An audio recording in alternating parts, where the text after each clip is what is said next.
جی ہاں ناظرین، السلام علیکم ورحمۃ اللہ وبرکاتہ۔ دنیا کے بت قدے میں پہلا وہ گھر خدا کا، ہم اس کے پاشباں ہیں، وہ پاشباں ہمارا۔ جی ہاں ناظرین، سب سے پہلے آپ تمام عزیز دوستوں کو اور ہمارے تمام معزز بڑے اور بزرگوں کو اور ہمارے پردہ نشین ماں اور بہنوں کو ہمارا ادب سے بھرا سلام قبول ہو، اور بعد اس کے ہمارے گلشن کے تمام چہکتے اور مہکتے ہوئے پھولوں کو یعنی تمام چھوٹے چھوٹے پیارے پیارے ننھے منھے بچوں کو ہمارا دعا اور پیار ہو۔ آئیے تو اب ہم پیش کرتے ہیں تصوف کی روشنی میں محمدی اسلام کی حقیقت، وہ اسلام جو تمام عالم کے لیے رحمت ہے۔ جی ہاں ناظرین،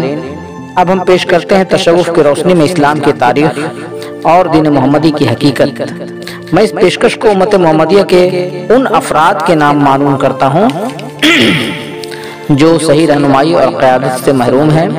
اور نام و نہاد علماء کے دام و تروز میں گرفتار ہیں۔ جی ہاں ناظرین، اس سے پہلے جو بیان حقیقت آپ حضرات پچھلے ایپیسوڈ میں سماعت کیے، اسی موضوع پر اور آگے کی واقعات اور بیانات سماعت کریں۔ موضوع کعبہ کی حقیقت، سماعت فرمائے ناظرین۔ کعبہ کی حقیقت،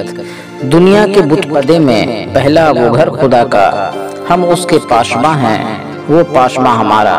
اب جاننا ضروری ہے کہ ہم جس کے محافظ وہ پاشباں ہیں، اس کا کوئی تصدیقی دستاویز بھی ہے کہ وہ ہمارا کس طرح پاشباں ہے؟ بس عقل و دانش والوں کے لیے ضروری ہے کہ خدا کا گھر اور اس کی پاسبانی کی دلیل پیش کرے، ورنہ زبانی دلیل کا لازم ہو جائیں گی، تب ماتم و مرثیے سے کوئی فائدہ نہیں ہوگا۔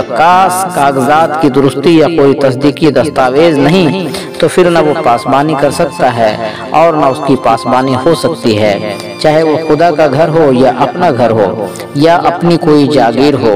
اس کی قوی اور مضبوط دلائل ہونے چاہیے۔ بیان کعبہ، سماعت کریں۔ اب دیکھنا یہ ہے کہ دنیا میں مذہب کے نام سے انسانیت کتنی حصوں میں بٹ گئی ہے اور انواع اقسام کے مذہب بن گئے ہیں، اور انسانوں میں ایک دوسرے سے مذہبی دوری بھی پڑ گئی ہے، مگر دنیا کے تمام قومیں کعبہ سے بے حد عقیدت رکھتی ہے اور تقرب کعبہ کے لیے کوششیں کر رہی ہے۔ کوئی تو کعبہ پر اپنا اقتدار واپس لانا چاہتا ہے، کوئی کعبہ کو آزاد کرانا چاہتا ہے، کوئی اپنا قبضہ برقرار رکھنا چاہتا ہے، کوئی صرف عقیدت مندی سے ہی قریب جانا چاہتا ہے، کوئی کعبہ کو رفاہ عام عالمی مرکز بنانا چاہتا ہے۔ گویا کسی نہ کسی طرح سبھی لوگ کعبہ چاہتے ہیں۔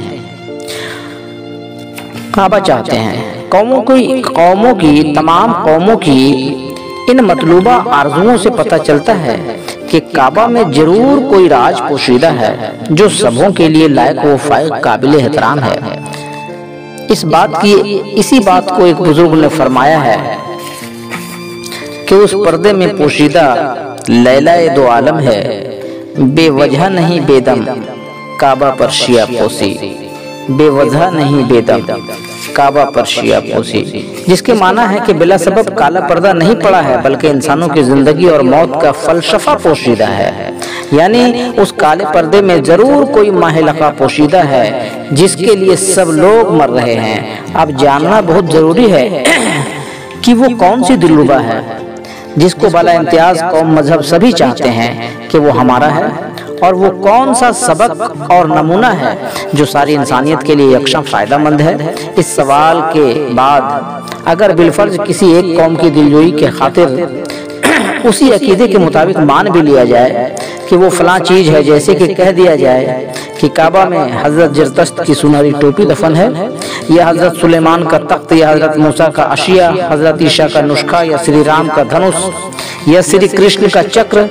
یا مہاتما بدھ کی لاٹ، یا حضرت عمر کی تعزیرات، یا گرو نانک کا پنجہ، بہرحال کچھ بھی مان لیا جائے، پھر بھی تمام قومیں متفق خیال نہیں ہو سکتی ہے کہ چلو ٹھیک ہے، جو بھی ہے سب کے لیے ہے، کیونکہ ہر قوم مذہب اپنے ہی رہنما کی پیروی کر رہی ہے، مگر کعبہ کے متفقہ عقیدے سے پتہ چلتا ہے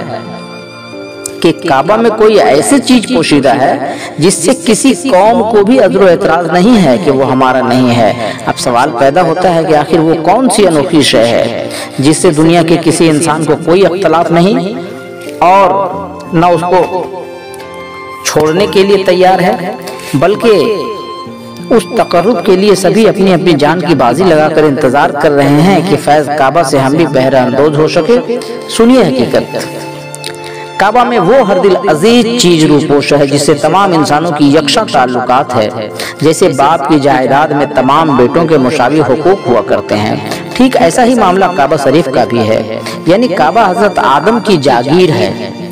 جاگیر یعنی جا مانی جگہ، گیر مانی پکڑنا۔ جاگیر اس جگہ کو کہتے ہیں جو ہمیشہ کے لیے اختیار میں آ گئی ہو، جہاں نشان کا ایک پتھر گاڑ دیا جائے، کیونکہ حضرت آدم پہلے عرش پر تھے، پھر فردوس میں پہنچے تو وہاں سے نکل کر فرش پر آئے اور جزیرہ لنکا اور ایودھیا ہوتے ہوئے شہر مکہ میں سفر ختم ہو گیا، وہیں جاگیر مل گئی اور اس جاگیر میں نشان کا کالا پتھر نصب کر دیا گیا تاکہ پتہ چلتا رہے کہ یہی جاگیر آدم ہے۔ اسی جاگیر آدم کو کعبہ کہا گیا۔ خلاصہ مطلب یہ ہے کہ سارے انسان اولاد آدم ہیں اور کعبہ قبر آدم ہے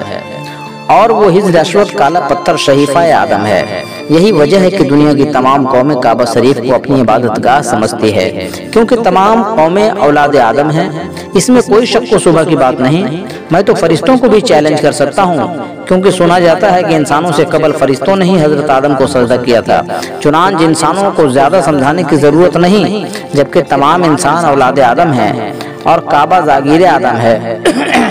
ہاں اتنا ضروری ہے کہ تمام انسانوں کو چاہیے کہ وہ آدم کو ہی اپنا باپ سمجھیں، خواہ وہ کسی قوم یا مذہب سے تعلق رکھتے ہوں، کیونکہ دنیا کا ہر انسان ہی اولاد آدم ہے۔ کاش کوئی قوم یا کوئی شخص حضرت آدم کو اپنا باپ نہ سمجھے اور کسی فرشتہ، جن یا دیوتا سے اپنا خاندانی رشتہ جوڑے، تب تو یہ گویا ابھی وہ آدمیت ہی سے دور ہے، کیونکہ باپ کی جاگیر میں حصہ لینے کے لیے خود کو اولاد ہونے کا ثبوت پیش کرنا چاہیے۔ ہاں اگر یہ تسلیم کر لیا جائے کہ ہر انسان اولاد آدم ہے اور کعبہ جاگیر آدم ہے، تو تمام قوموں کے دعوے درست ہیں کہ کعبہ ہمارے باپ کی جاگیر ہے، اور واقعی کعبہ ہر قوم کے لیے مقدس مقام ہے، کیونکہ پیغمبر حضرت ابراہیم علیہ السلام نے تمام انسانوں کو دعوت دی تھی کہ کعبہ انسانوں کے لیے قبلہ ہے، اور پیغمبر حضرت محمد صلی اللہ علیہ وسلم نے کعبہ کے چاروں طرف مصلی بچھانے کا حکم صادر فرمایا تھا تاکہ دنیا کی ہر قوم کعبہ کے گرد اپنے اپنے مصلی پر عبادت کریں۔ نوٹ: حضرت آدم علیہ السلام، حضرت نوح، حضرت ابراہیم، حضرت محمد صلی اللہ علیہ وسلم، یہی چار پیغمبر اہل کتاب ہیں جن کے زیادہ راہ پر چار مصلی ہیں۔ پس دنیا کی تمام قومیں،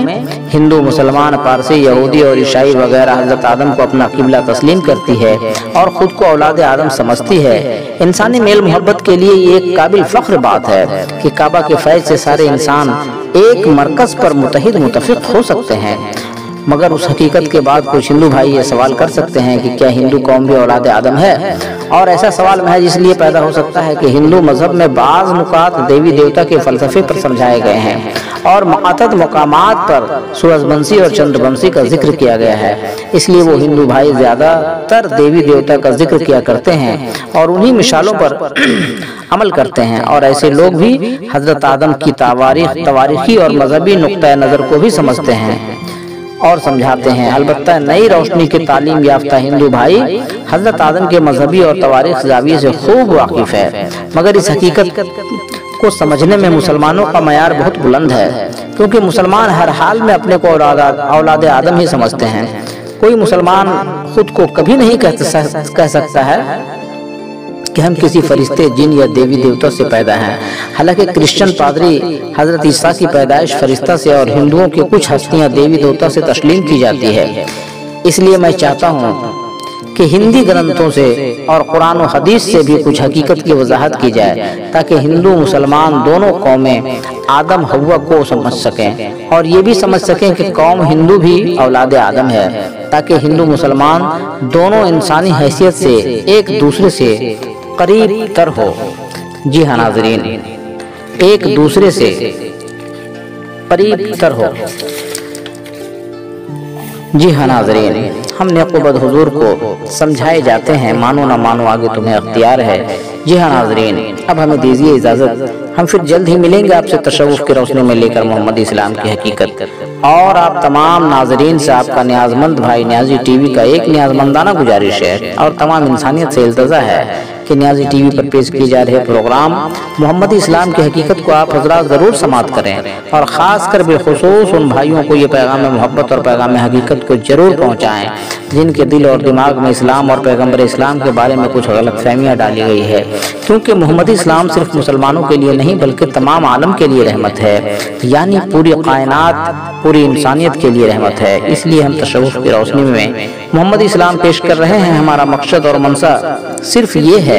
کہ محمدی روشنی سے زمانہ روشن ہو جائے، حق اور باطل کو زمانہ جان لے، اور ہمارے آقا و مولا کی توہین نہ کی جائے، ان کی شان اقدس میں گستاخی نہ کی جائے۔ جی ہاں ناظرین، اگر آپ حسینیت اور محمدیت کو پسند کرتے ہیں تو آپ ہمارے اس محمدی پیغام کو تمام انسانیت میں زیادہ سے زیادہ شیئر کریں، اور ہمارا حوصلہ افزائی اور تمام عالم کی آخرت کے بھلائی کے لیے ہمارے اس پیشکش کو، ہمارے نیک کوششوں کو اور اس محمدی پیغام کو، اور آپ اپنے اس محمدی چینل نیازی ٹی وی کو زیادہ سے زیادہ لائک، کومنٹ اور سبسکرائب کریں۔ ہاں تو ناظرین، ہم پھر ملیں گے اگلے ایپیسوڈ میں محمدی روشنی لے کر۔ تب تک کے لیے آپ تمام عزیزوں کو اللہ حافظ، آداب، صلی اللہ علیہ وسلم۔